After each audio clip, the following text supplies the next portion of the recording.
Sa Genesis Kabanata 24, ikinuwento ang malungkot na pagpanaw ni Sarah, asawa ni Abraham, sa edad na 120 fere. Namatay siya sa Hebron, sa lupain ng Canaan, na naging tahanan nila bilang mga dayuhan.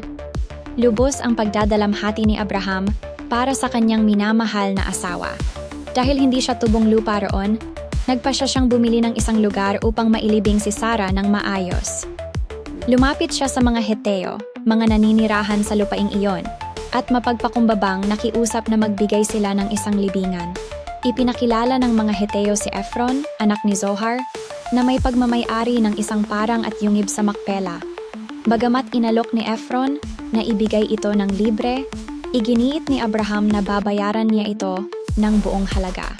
Sa harap ng mga saksi, tinimbang ni Abraham ang halagang pilak na hinihingi ni Ephron. 400 siklong pilak, na isang makatarungang presyo noon.